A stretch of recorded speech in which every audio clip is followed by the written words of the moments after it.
Este cuadro se puede mirar en dos direcciones, de arriba a abajo o viceversa, como es lógico.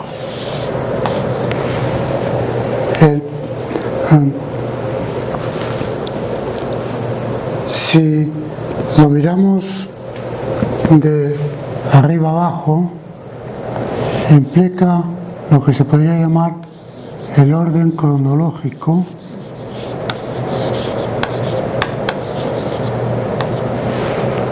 y en cambio de abajo a arriba el orden lógico, y pondré la palabrilla filosófica, ontológico.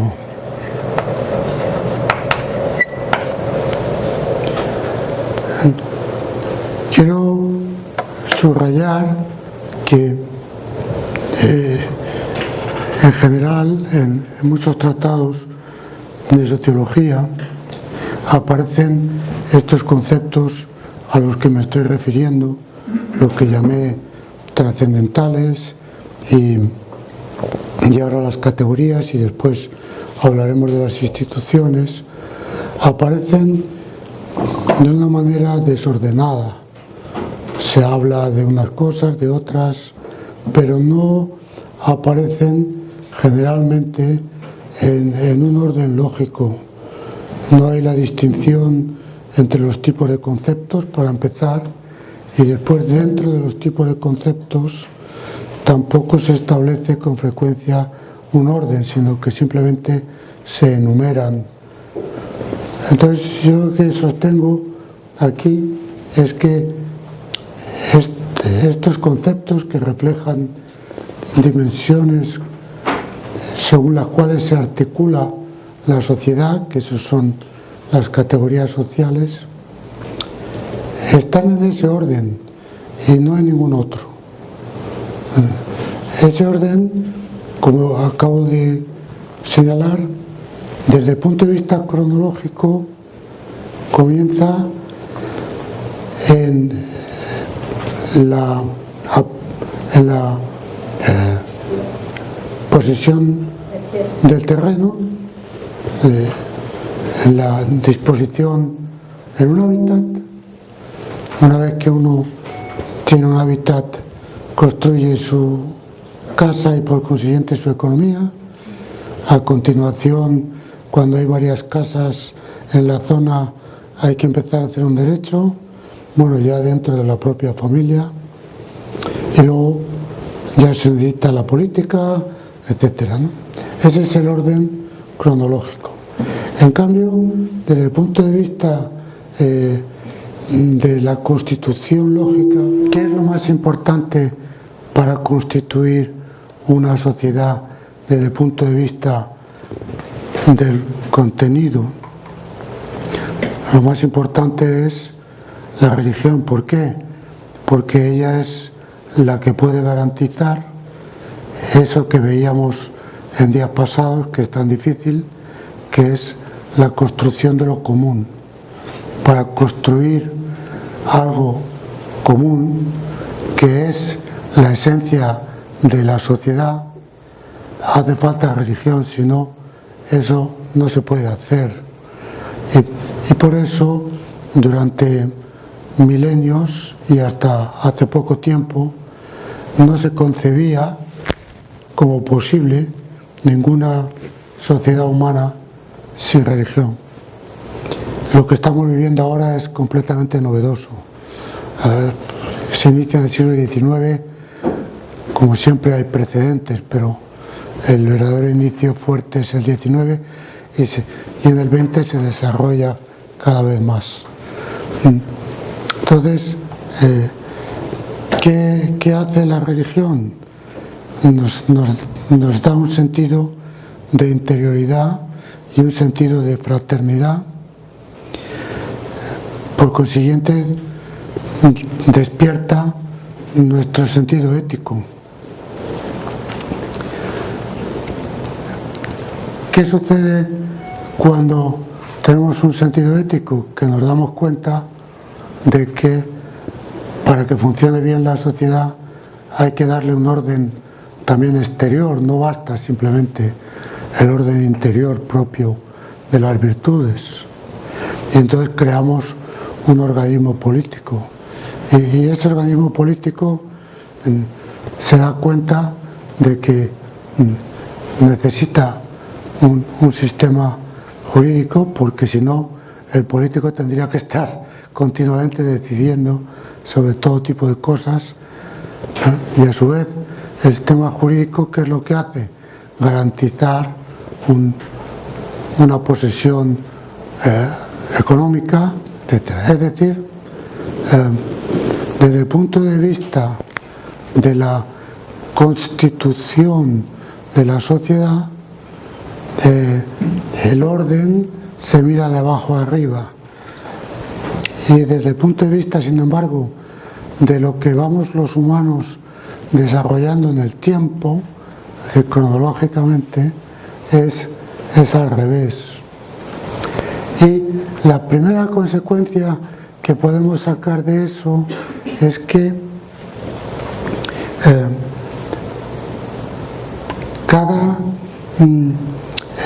cada categoría tiene que hacer, por decirlo así, o dentro de cada categoría, el ser humano tiene que hacer dos cosas principales. Por un lado, hacer bien lo que esa categoría significa. No te metas a hacer derecho cuando lo que estás haciendo es economía, o no te metas a hacer política cuando es un tema jurídico. Y por otro lado, respetar bien el orden entre las categorías. Los errores más frecuentes en la organización de una sociedad se deben al desorden de las categorías sociales. Y sobre todo cuando hay la tendencia, como a veces sucede en la historia, es normal, porque el ser humano tiene siempre una cierta tendencia a inclinarse hacia algo, la famosa inclinación natural, pues sucede que a veces una de las categorías adquiere tanta fuerza que se quiere convertir en absolutamente dominante. Y en ese caso lo que hace es impregnar con su tono todas las otras categorías. Por ejemplo, una sociedad muy clerical convierte la religión en una categoría tan importante que absorbe a las demás. La ética tiene que ser la ética que diga la religión, la forma política tiene que ser hecha por el clero religioso, que también hace el sistema jurídico, etc. El Islam, por ejemplo, tiene una cierta tendencia a eso.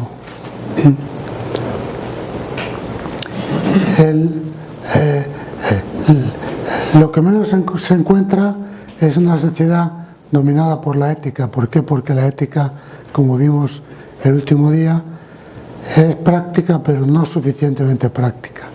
Con lo cual es muy difícil organizar una sociedad solo sobre la ética. En cambio, sí que es posible intentar lo que se ha llamado tradicionalmente un politicismo.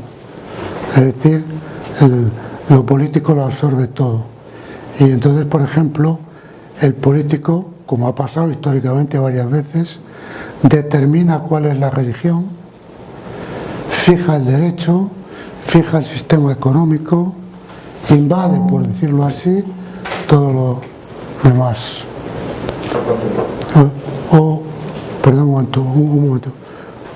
Bien, puede haber también una sociedad juridicista, pero eso tiene un problema semejante al de la ética, que el derecho por sí solo no tiene suficiente fuerza práctica.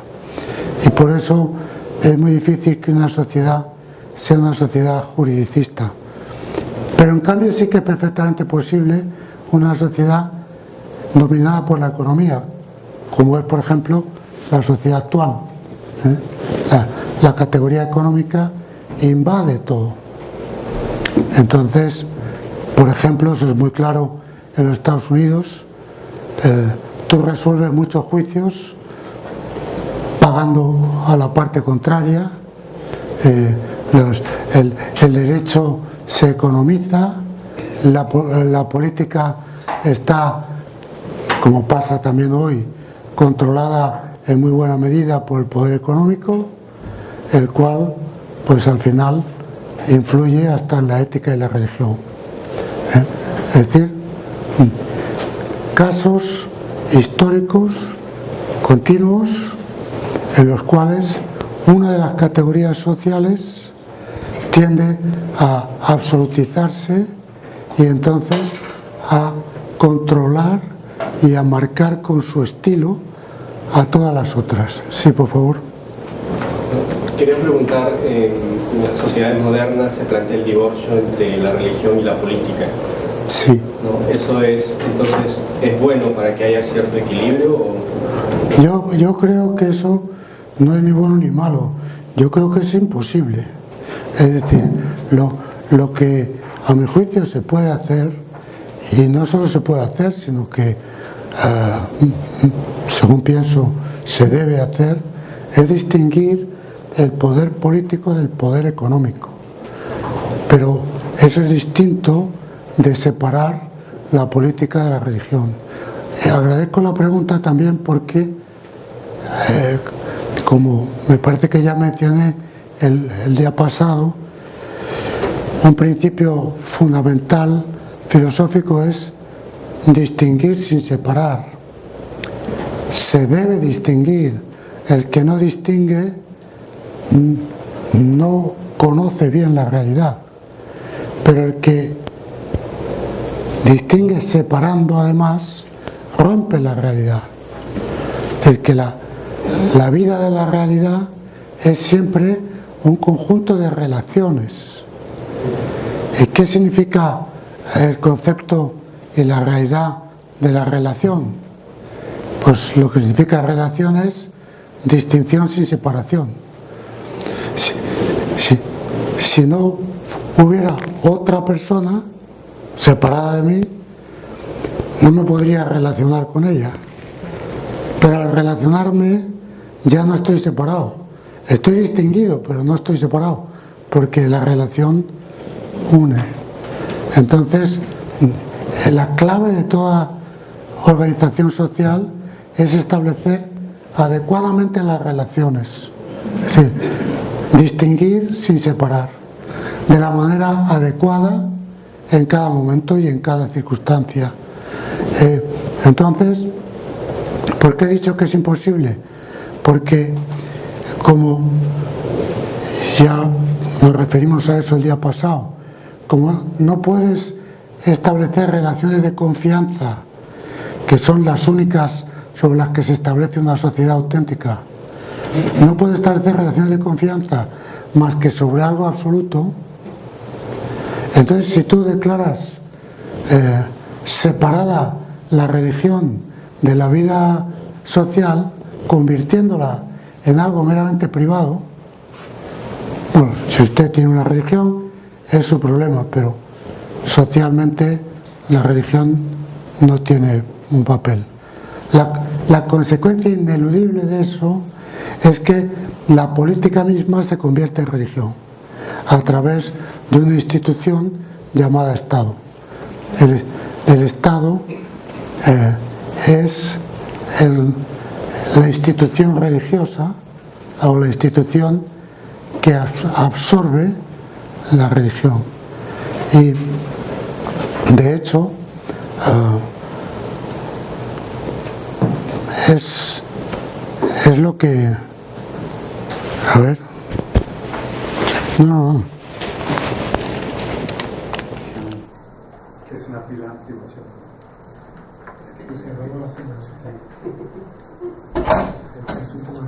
Ya se distinguió muy bien. Ahora hay que separarlo. Ahora tú quieres más solución. Cuando Juan Pablo II fue a Estados Unidos, dice que se asombró porque veía que todo era perfecto, todo súper organizado. Entonces de repente le falló el micro, dijo, al fin algo falla en Estados Unidos. Es un consuelo ver que de vez en cuando falla la técnica. Pues, es decir, el Estado se convierte en lo absoluto. Por ejemplo, una sociedad tradicional cristiana, donde por supuesto había gente que creía en Dios y otros que no, y unos creían más y otros menos, y unos iban a misa y otros no, pero la cultura social era cristiana, pues no existía el divorcio, por ejemplo. Existía la separación, existía la anulación matrimonial, como la que existía la anulación matrimonial o la separación matrimonial, pero no existía el divorcio. ¿Qué pasa en una sociedad democrática actual? Bueno, perdón, pero si uno le pagaba un poco menos al rey, pues bueno, se escapaba. ¿Qué pasa hoy día?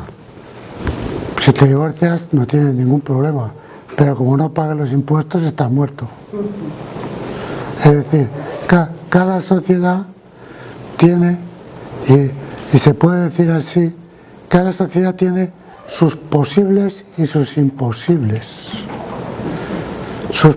Sus imposibles son su religión, lo que es absoluto. Lo que es absoluto es imposible de cambiar. En cambio, lo demás puede readaptarse.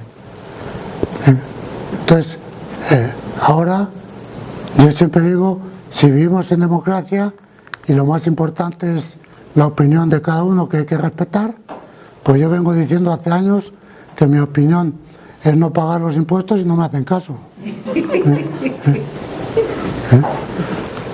No, a mí no se me respeta democráticamente. Y es patente que no. ¿Por qué?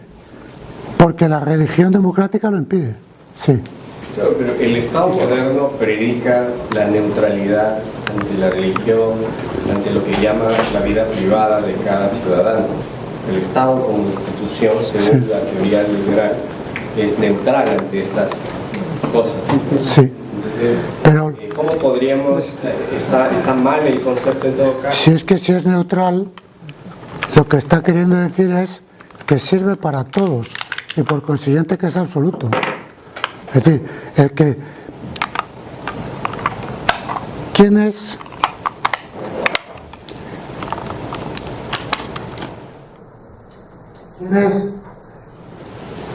Vamos a ver ahora que lo más importante en el mundo después del dinero es el fútbol.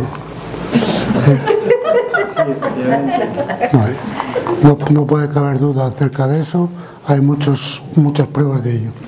Por cierto, no sé cómo irá el Madrid hoy, pero 0-0. Bueno,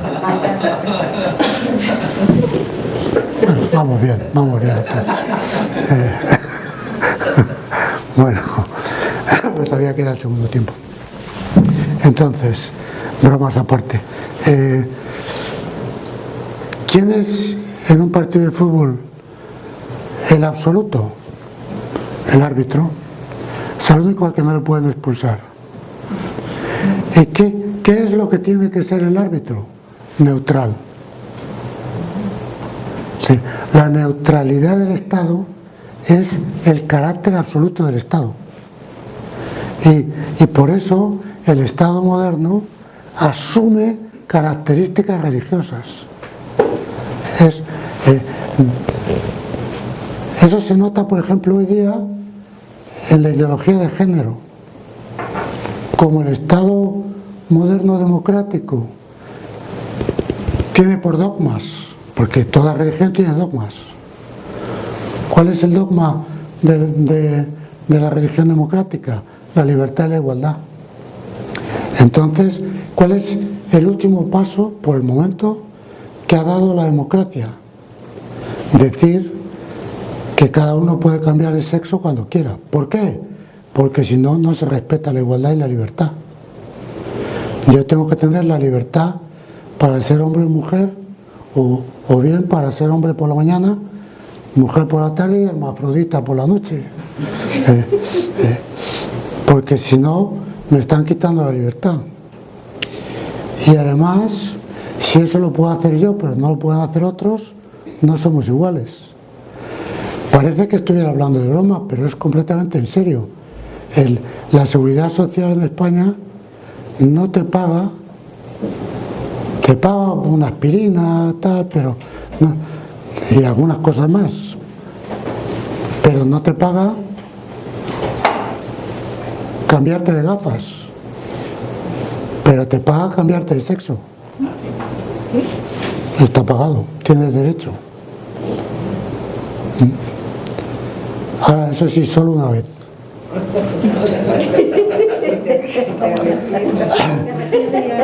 Por el momento no hay dinero para más. Les conté la historia del canadiense, ¿no? Es que la he contado muchas veces porque no es un chiste. Apareció en la prensa española el verano pasado. Un canadiense que fue al seguro, una canadiense fue al seguro y dijo que quería cambiar el sexo. El seguro le dijo, muy bien, sí, tiene usted todo el derecho, vamos a ver. Abren el libro y dicen, un momento, pero nosotros ya le hemos pagado un cambio de sexo, usted era hombre. Y el seguro, por el momento, no tiene fondos ni para pagar más de un cambio. No es un chiste, es una historia real, pero lo mejor viene al final, porque decía, y además, ¿por qué quiere usted volver a ser hombre? Entonces dije, es que ser mujer me fatiga mucho.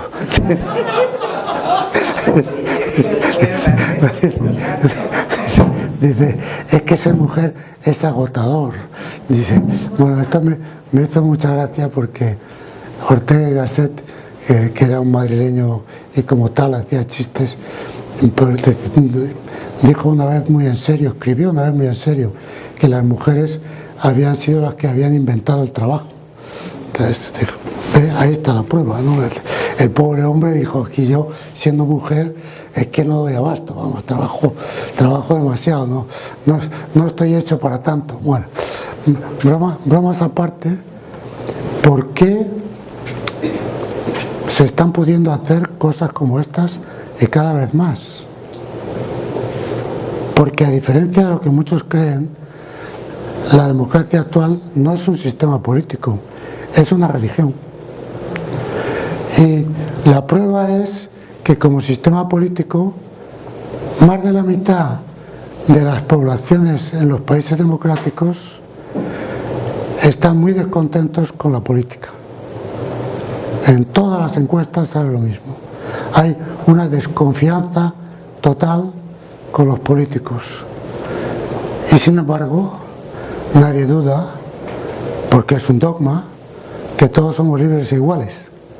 Aunque a la hora de la verdad no acaba de ser tan fácil de poner en práctica. Es decir, volviendo al punto, ninguna sociedad puede funcionar sin religión. El punto es, ¿qué tipo de religión tiene? Ninguna sociedad puede funcionar sin ética. El punto es, ¿qué tipo de ética tiene? ¿Qué tipo de política? ¿Qué tipo de derecho? Esa es la diferencia. La diferencia es la forma. Pero ninguna sociedad puede cambiar esa articulación que está ahí escrita. Todas las sociedades se articulan así. Entonces, vamos a pararnos ahora un momento un poco más despacio en cada una de esas dimensiones. En 2 palabras, aunque es un tema muy bonito, sobre la condición terrícola del ser humano. Perdona, Sí. Que no se pueda cambiar se debe precisamente a que estamos hablando de... La naturaleza es natural, estamos hechos así. Entonces, decía, tiene frío, ¿puedo bajar un poquitín el...? ¿No? Bueno. Un poquitín menos de frío, un poquitín menos.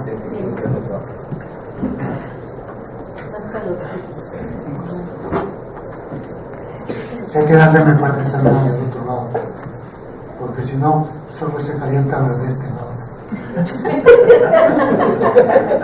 Todos tienen que estar en la igualdad, tiene que haber igualdad. En España, el gobierno Zapatero creó por primera vez en la historia y única, porque luego se quitó el Ministerio de la Igualdad. Y había una ministra de Igualdad. Y claro, inmediatamente en Madrid, capital del chiste, se dijo, tenemos un Ministerio de Igualdad. Bueno, entonces volviendo al hábitat, el hábitat ha sido dado por supuesto durante milenios. Por primera vez, lo vimos el día pasado, en la civilización industrial, el hábitat se ha convertido en un problema. Y es el famoso problema de medio ambiente. Pero lo que se había estudiado desde al menos la filosofía clásica griega es la disposición del hábitat. La disposición del hábitat tanto interna como externamente. Es decir, hay estudios sobre cuál es la ciudad ideal y hay estudios sobre cuál es el terreno ideal para colocar una sociedad. Y eso, bueno, pues es un tema muy bonito que pueden encontrar en cualquier sitio y que pueden encontrar en parte yendo simplemente al barrio antiguo de Lima, porque los hispanos en todos sitios donde llegaban aplicaban el mismo modelo de ciudad, que era una ciudad diseñada desde la época renacentista, que es bien interesante, en la cual se pensaba no solo en las casas de la gente, sino en la relación de la gente. Por ejemplo, en las urbanizaciones actuales no hay plaza central. Y eso demuestra que vivimos en una civilización muy fuertemente individualista. En aquella época, ¿qué había en la plaza central? La iglesia donde iban todos, el ayuntamiento donde pasaban todos, un sitio para pasear donde pasaba y una fuente de agua. Una fuente de agua. ¿Sabes? Por cierto, para que no se aburran, que cuando a principios del siglo XIX se empiezan las canalizaciones y un famoso autor tradicionalista dijo que eso iba a ser un problema. Y dijo porque cuando todo el mundo iba a buscar el agua a la fuente, todo el mundo era consciente de la necesidad común del agua. Y era algo que con toda naturalidad despertaba el sentido de responsabilidad común de los habitantes de un sitio. Entonces decía, las canalizaciones son malas para la sociedad. Bueno, pues, por supuesto, desde un cierto punto de vista está exagerando y a ninguno nos gustaría ir a la fuente ahora a por agua con los cubos, pero tiene un fondo de razón. Es decir, en nuestra sociedad todo ha ido colaborando para que vayamos perdiendo el sentido de lo común. Todo te lo han hecho. También Ortega y Gasset, en un libro muy famoso y sumamente interesante que se titula La rebelión de las masas. Ahí insiste mucho él en ese aspecto, que en cuanto la técnica va aumentando, la gente se convierte en lo que en España se llamaba señoritos satisfechos. A todo el mundo le dan algo, pues le enseñan, pero ¿qué es lo que sabe? Pues darle al botón y funciona el agua, la luz, la televisión, pero como eso desde niño lo da por supuesto, ya estamos aquí en lo que dijimos el primer día de estas sesiones, que el filósofo lo que nunca debe hacer, y ustedes son filósofos, lo que nunca debe hacer es dar nada por supuesto. Si das algo por supuesto no lo piensas. Y algo peor, bueno, peor no. Si das algo por supuesto no lo piensas. O lo que es lo mismo, no lo agradeces. Esta frase siempre la pongo porque me gusta mucho.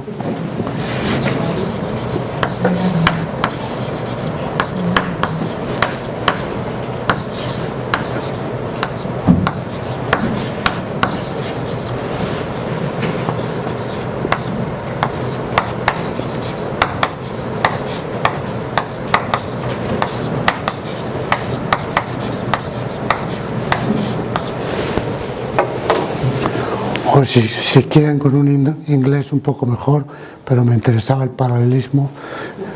Thinking is thanking. Thinking is thanking. Martin Heidegger, uno de los filósofos más conocidos del siglo XX, Martin Heidegger, dice: Denken ist danken. Pensar es agradecer. Y es una profunda verdad. Solo piensas aquella realidad cuya existencia agradeces. Y a su vez es imposible que agradezcas la existencia de algo sin pensar en ello.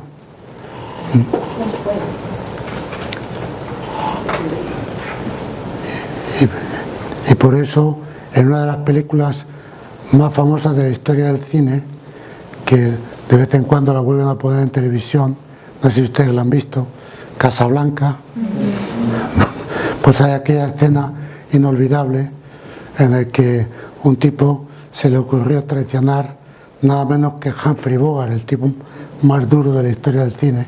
Claro, traicionar a Humphrey no era ninguna broma, ¿no?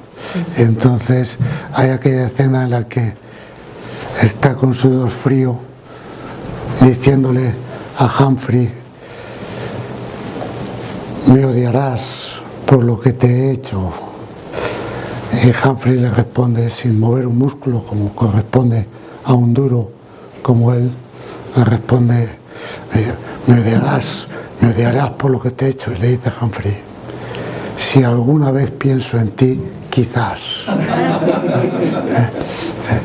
Bueno, voy a perder yo 15 segundos pensando en un tipo como tú, ¿no? Bueno, entonces... Acá hay una canción peruana que dice: ódiame por piedad, yo te lo pido. Claro, pero no me des indiferente. Claro, es así, claro. Es algo así. Es así, efectivamente. Bueno, entonces, la economía. Sí. Una pregunta. La metáfora de las ciudades antiguas, en el centro tenían una pileta de agua es igual vida, ¿no es cierto? Y era también el agua como un bien común. Símbolo, claro, sí es lo que digo. Claro. Por eso digo que lo que decía este autor francés de comienzo del siglo XIX es que cuando se hicieron canalizaciones del agua a las casas, se perdió el sentido de comunidad. Bueno, y eso que usted ha dicho también es muy verdad.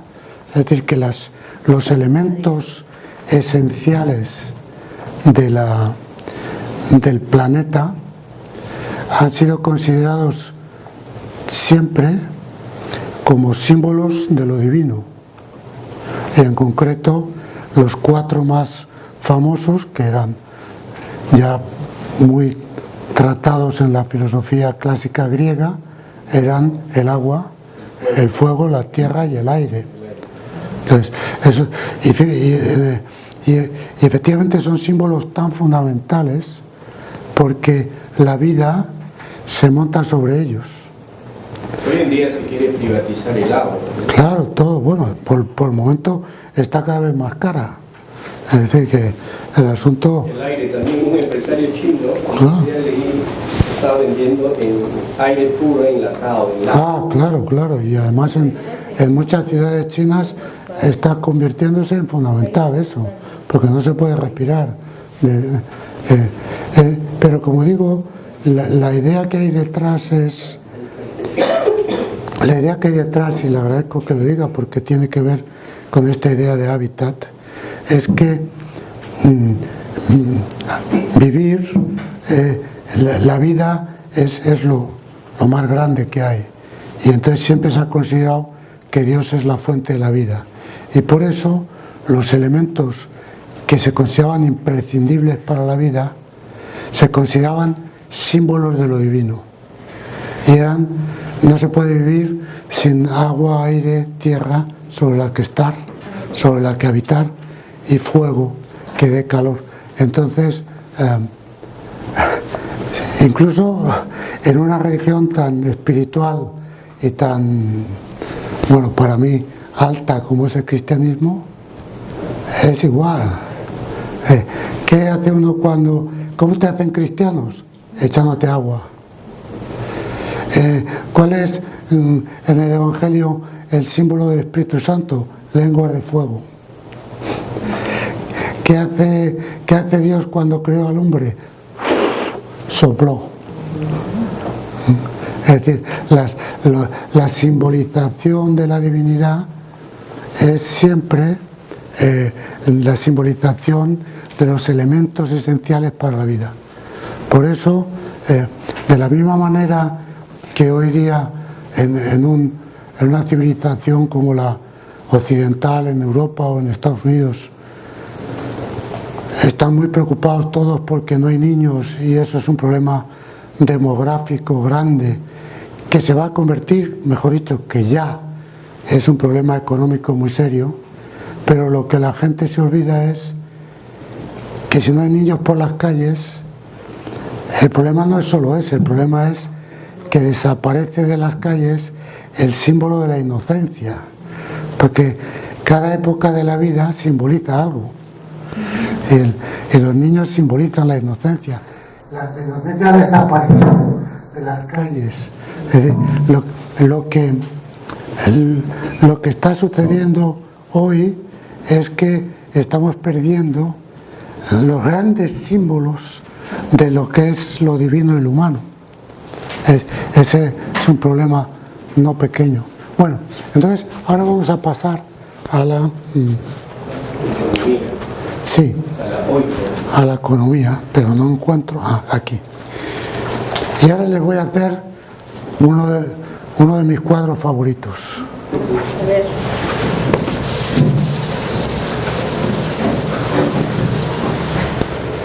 Lo tienen publicado, así es que si les gusta lo pueden, no hace falta que lo apunten porque está publicado. Yo creo que me lo han debido copiar incluso, porque yo no sé si es verdadero, pero me inclino a que sí, porque es bonito. Hay una cierta proclividad a pensar que si una cosa es bonita, algo de verdadero, de verdadera debe tener. Y yo creo que el cuadro me ha quedado bonito. Es un cuadro que yo inventé poco a poco. Si es verdadero, no es mío, quiero decir. Lo he ido sacando de un sitio y de otro, pero el conjunto lo pegué yo. Perdón por presumir, pero es que si yo no hablo bien de mí mismo, ¿quién lo va a hacer?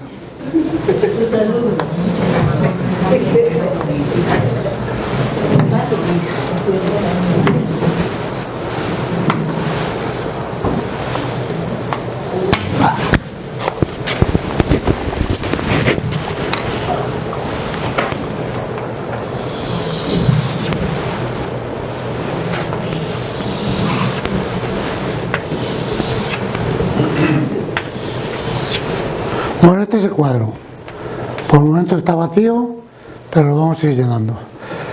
Toda la economía es una actividad humana según una formalidad, como diría un filósofo.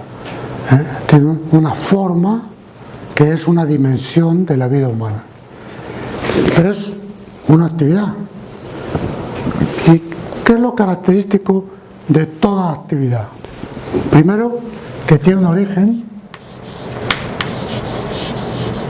Las actividades tienen un origen. Después, que tienen una condición.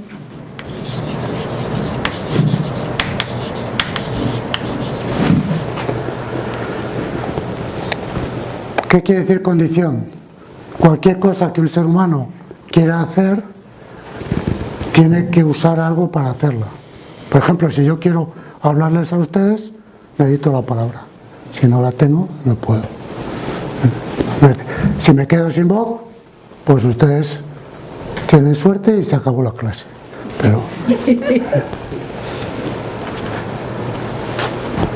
hace falta una condición. Pero luego, ¿por qué medio lo hago?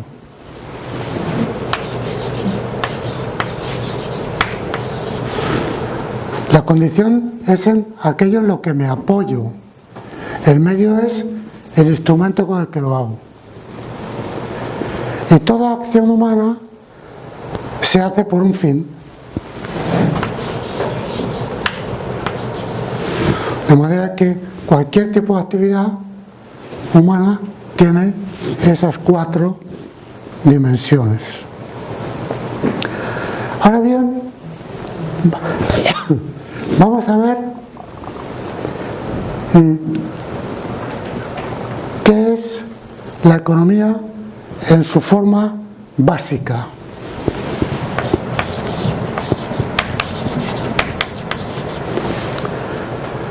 En primer lugar, ¿dónde comienza la economía? Pues muy fácil, lo hemos visto aquí ya. La economía nace cuando se privatiza el hábitat. El hábitat es de todos, pero de pronto yo quiero potenciar mi vida en el hábitat, y entonces hago mi casa. Atención, si quiero potenciar mi vida, esto tiene que ver con lo que decíamos al principio, es porque lo llevo dentro. Es decir, no es por casualidad. Hay algo dentro de mí que me mueve a intensificar mi vida y a construirla. ¿Por qué? Pues ya lo vimos, porque el ser humano es un ser hogareño por excelencia. Tiene que vivir en familia, de un modo o de otro, cada uno. Bueno, entonces, el origen de toda economía es la propiedad privada. Voy a ponerle PP. No porque tenga nada que ver con ese partido que hay en España, sino porque no me cabe ponerlo entero. Dado que aquí voy a jugar con el tiempo. Todo lo que tiene que ver, todo lo que es actividad tiene que ver. Aquí hemos empezado. 2:30, 3. Sí. Todo lo que es actividad tiene que ver con el tiempo. Luego entonces, pasado, presente y futuro. La primera actividad que hay es apropiarse, para privatizar, apropiarse. Para apropiarme de algo tiene que existir ya, si no, no podría. Por consiguiente, se necesita un pasado, algo que esté ya para yo poder apropiarme.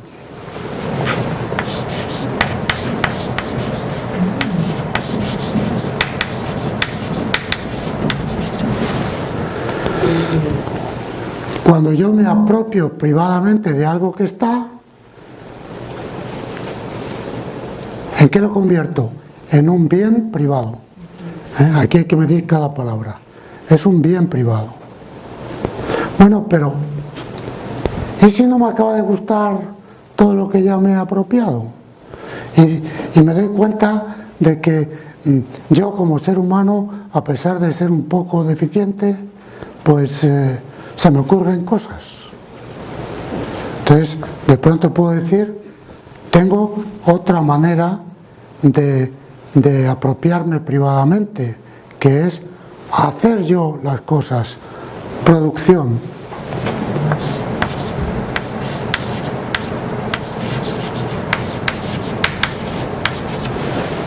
Producción de bienes es el segundo origen de la propiedad privada. Es un origen que le preocupaba mucho a Carlos Marx, porque dice que el pecado metafísico, Carlos Marx, como era judío, aunque no creía en Dios ni en Confucio, pero tenía, como todos los judíos, una religiosidad. Entonces, el pecado metafísico consiste en quitarle al productor lo que ha hecho. El empresario se queda con lo que él llama, Marx, el plusvalía, y le quita, bueno, es verdad que es un cierto pecado metafísico, pero no me puedo parar ahora aquí. Bueno, en presente hay otro tipo de actividad que es originaria y que es de una importancia grande, que es distribuir.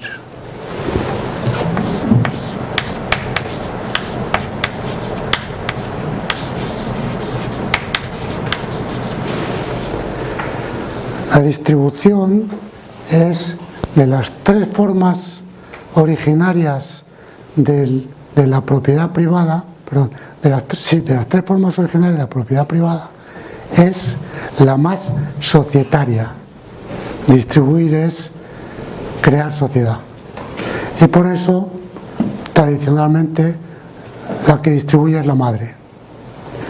Y por eso, la economía actual, que es totalmente masculina, aunque esté hecha por mujeres de vez en cuando, pero la economía actual es masculina.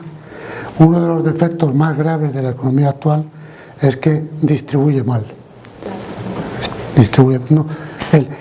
El hombre, me refiero al varón, no tiene suficiente sentido de la distribución, y la economía capitalista distribuye sistemáticamente mal.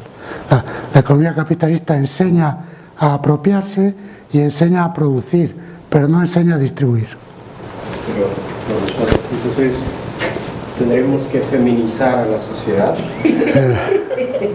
Claro. Sí. Bueno, Nietzsche, no hace falta que escriba Nietzsche, ¿no? O sí lo escribo, porque como es un poco complicado.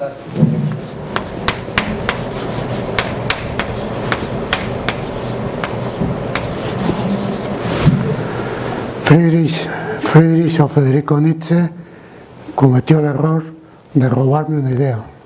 Yo creí que era mía y de pronto la leí que la había dicho él un siglo antes. Y es, de pronto un día, pensando, aunque sea modestamente, como yo puedo hacer, digo, está muy claro, la sociedad moderna ha sido construida sobre patrones exclusivamente masculinos y por eso se ha generado el feminismo, que es una respuesta a eso. Y entonces cuando hice eso dije, soy un genio. Y de pronto leo que Nietzsche dice, toda la modernidad es una forma de masculinidad. Amigo mío. Bueno, y Nietzsche era listo, era bastante ateo, pero era listo. Lo digo pues, en mi favor. Entonces, ¿cuál es la condición general de toda propiedad? Bueno, lo que los libros de economía tradicionalmente llamaban tierra, que aquí tierra no es solamente el suelo, sino cualquier realidad material que se use para... ¿Cuál es el medio general de toda la economía? El trabajo.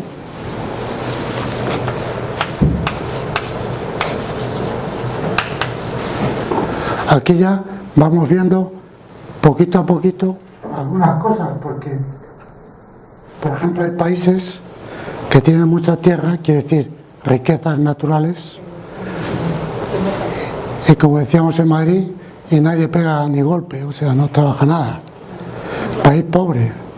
Japón apenas tiene riquezas naturales, son súper ricos, porque trabajan mañana, tarde y noche. ¿Cuál es el fin? Vivir dignamente.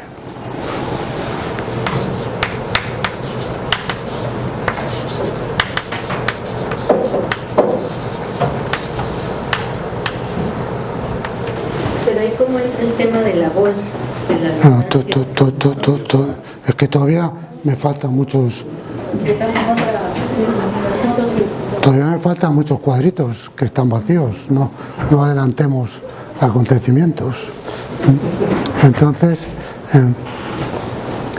bueno, el ser humano tiene, lo hemos visto aquí varias veces, la tendencia natural a potenciar todo lo que hace. Es el único ser de este planeta que puede continuamente potenciar sus acciones. Vamos a ver cómo es una economía potenciada.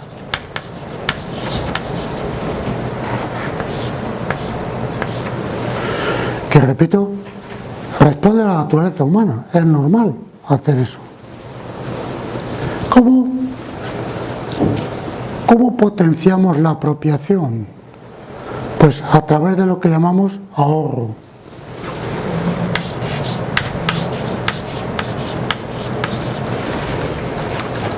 Una palabra extraña. ¿Por qué? Porque es árabe.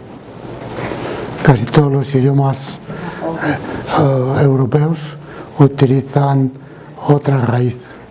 En italiano risparmiare, que es la misma palabra que en alemán sparen, to save, épargner en francés. Solo el español tiene ahorrar, porque está sacado del árabe. ¿Cómo potenciamos la distribución? ¿Cómo distribuimos más? Comerciando.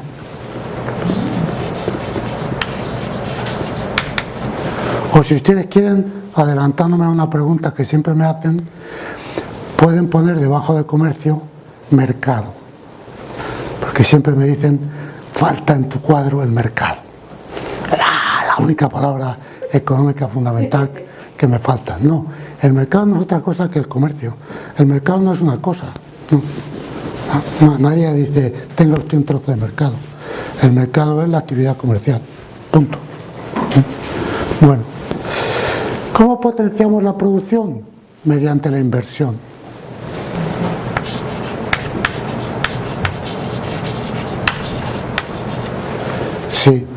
Si invierto, puedo producir mucho más. ¿Cuál es la condición general para potenciar la economía? Aquí es donde yo más me divierto y donde casi nunca aciertan.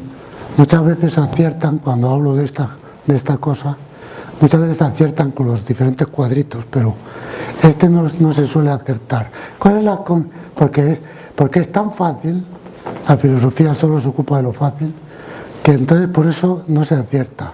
¿Cuál es la condición general para potenciar la economía?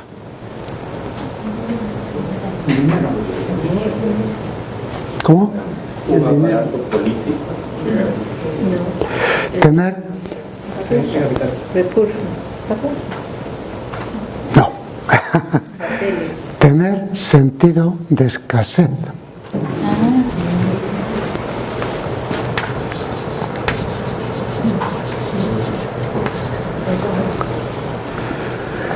El que potencia la economía es porque siente que necesita más. Si no tiene sentido de escasez, no la potencias. Los libros de economía, hasta hace muy poco, decían siempre que la economía se ocupa de distribuir recursos escasos. Era un tópico de todo el libro de economía. Por primera vez en la historia, ese tópico está empezando a desaparecer, pero no estoy seguro de que debería desaparecer. ¿Por qué está empezando a desaparecer? Porque la economía capitalista liberal, que es la única que ahora está en funcionamiento, tiene la tesis de que la riqueza se puede hacer crecer siempre exponencialmente. Por consiguiente, considera que los recursos ya no son escasos. Pero esa tesis demuestra, a mi juicio, cómo piensa la economía capitalista. Porque efectivamente, hoy día, desde el punto de vista material, nunca en la historia ha habido tanta posibilidad de crear recursos. Y por consiguiente, es dudoso por primera vez en la historia que los recursos sean escasos. Pero en cambio, si no hay sensación espiritual de escasez, no se potencia la economía. Y puesto que toda actividad humana es material y espiritual al mismo tiempo, como luego diré, cada uno de estos cuadritos hay que verlos material y espiritualmente. ¿Qué quiere decir? La economía cambia según el sentido de escasez que cada uno tenga. Porque puede ser que tú sientas como escaso lo que realmente no necesitas para nada. Hay gente que necesita como escasa la droga. Y entonces se gasta todo su capital en comprar droga, porque la siente como escasa. Pero realmente la economía no la está potenciando para nada. Es decir, que lo más importante en este punto de la escasez no es la cantidad material de bienes, como piensan los economistas capitalistas, sino qué significa formal y espiritualmente la escasez. ¿Cuál es el medio general de la economía potenciada? Eso es bien sencillo y bien difícil. Es el dinero.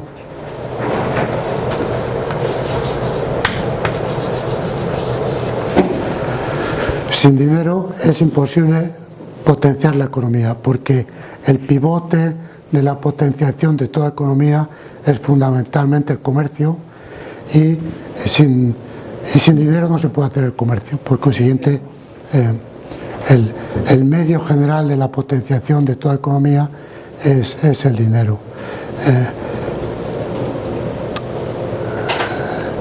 Lo que pasa es que el dinero es una cosa complicada. Una de las cosas que más rabia me da es que no, con lo fácil que es, no sé lo que es el dinero. Lo único que sé por el momento, se lo voy a decir ahora, que son cosas fáciles. Que no es lo mismo el dinero que la moneda. Lo primero. Porque el dinero es natural y la moneda es un producto humano. El dinero es natural porque el dinero es la capacidad de valoración y de valoración comparativa que hay en todo humano, en todo ser humano. Si yo no puedo valorar,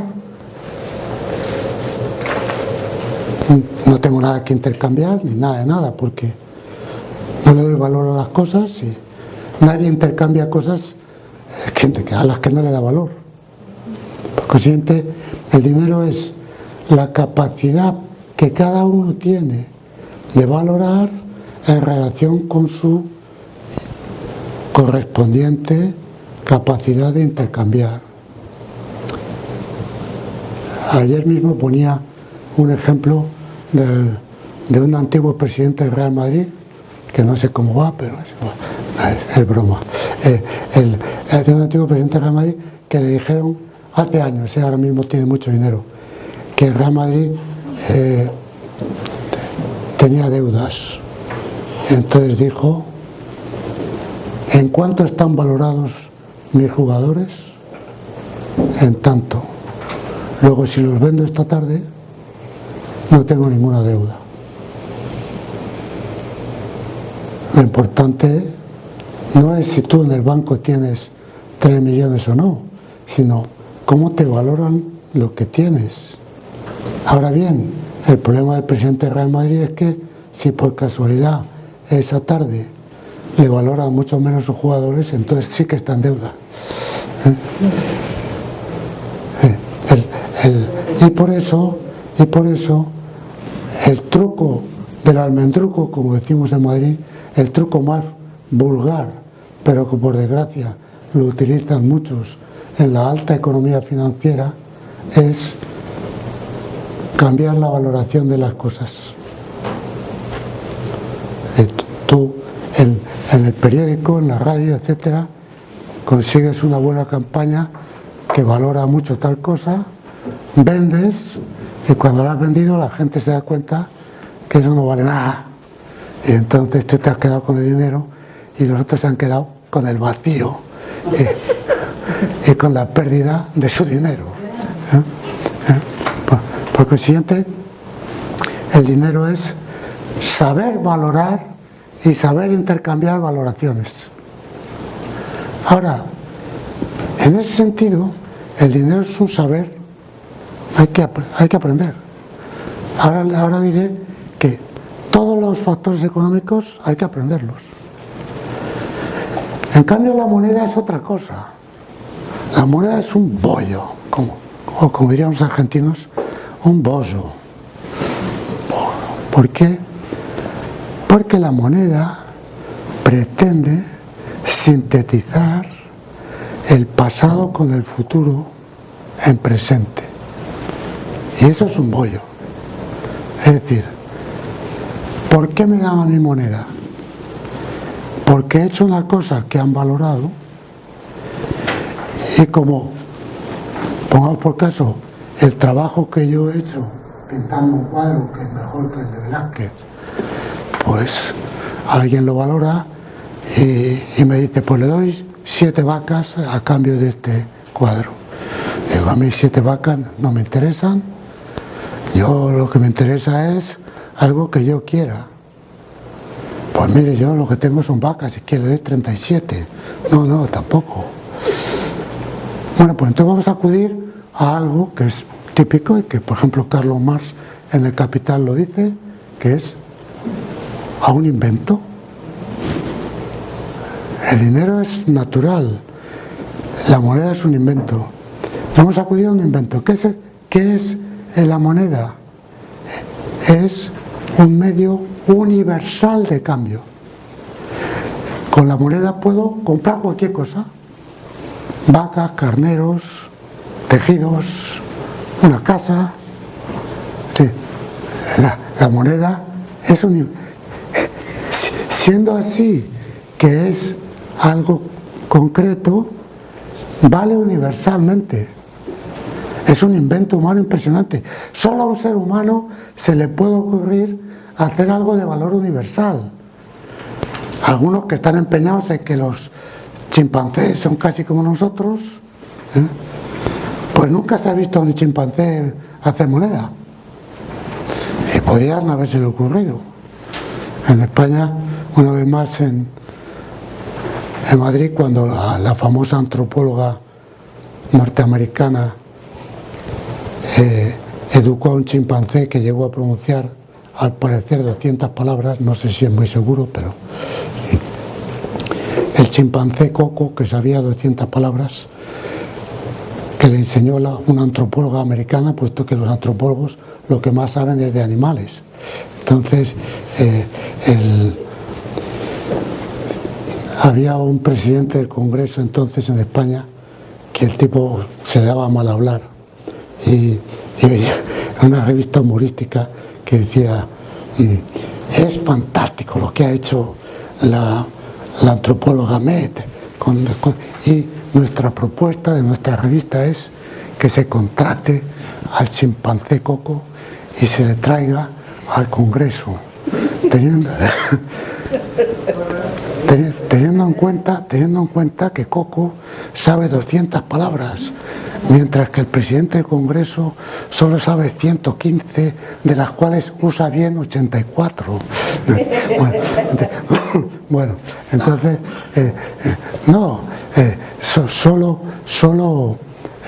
los chimpancés repiten palabras, pero no saben lo universal, que es lo típico del ser humano. Ahora, vale universalmente como instrumento de compra y de cambio, como dicen todos los libros de economía. Pero, ¿por qué? Primero, porque acumula pasado. A mí me ha llevado tiempo pintar el cuadro. Y eso es un tiempo que se ha condensado, por decirlo así, en el cuadro. Y tú me das una moneda. ¿Qué significa esa moneda? El tiempo que yo he trabajado, porque si no, no me lo hubieras dado. Pero la moneda no tiene solo pasado, la moneda tiene futuro, porque yo puedo usar la moneda para hacer algo en el futuro. Por consiguiente, ¿qué es la moneda? Y ahora entenderán ustedes cómo la gente o procura ser virtuosa o quiere tener dinero. O, como yo, las dos cosas, pero no consigo ninguna de las dos. La gente o quiere ser virtuosa o quiere tener dinero. ¿Por qué? ¿Por qué? Porque la virtud es una síntesis de pasado y futuro. Cuando yo aprendo, la virtud es algo aprendido. Cuando yo aprendo a hacer algo, son horas de estudio, pero una vez que lo sé, me sirve para el futuro. La virtud, todo aprendizaje, es una síntesis de pasado y futuro. Pues bien, la moneda es eso en el plano material. Por eso hay un parecido entre la virtud, y hay gente que quiere ser muy virtuosa y hay gente que quiere tener mucha moneda. El problema, la diferencia única es que la virtud no te la pueden quitar y la moneda sí. Es más, te la suelen quitar. Y alguien había hablado antes aquí antes de la bolsa, pues como metas la moneda en la bolsa, te la soplan, pero vamos. La bolsa es tremenda, ¿no? Aquí también la bolsa se dice donde uno lleva el dinero. Es la bolsa. ¿Se dice eso o no? Sí, La bolsa de la vida. Pues lo sabes, ¿no? Sabes la historia, ¿no? Pues ya con eso terminamos y nos vamos a descansar. Pues como están ustedes tan serios y aburridos, pues les cuento. Todos los chistes españoles sobre dinero son de catalanes, porque a los catalanes les gusta mucho el dinero. Y entonces se contaba que a la caída de la tarde un anciano matrimonio en Barcelona, por un sitio un poco perdido, iba caminando y al doblar la esquina aparece un tipo con una pistola que se la pone en el pecho al marido. ¿La bolsa o la vida? Y dice el marido: vida mía, te tendrás que ir con este señor porque es que no va a quedar más solución. Bueno, entonces ella, pues en realidad el problema de la bolsa, que para mí siempre ha sido un gran problema, es que la moneda es vida humana y en la bolsa se juega con la vida humana, porque se juega con el dinero, con la moneda, perdón. No se juega con la moneda, y además se juega haciendo trampas con el dinero, porque en la bolsa se dice esto tiene mucho valor, la gente mete moneda y luego pasa lo que pasa. Entonces, para mí, no digo que la bolsa esté mal, digo que la bolsa es un interrogante como institución económica. A mi juicio habría que reformarla, pero bueno, no soy economista y en cambio sí soy alguien que quiere tomar una Coca-Cola.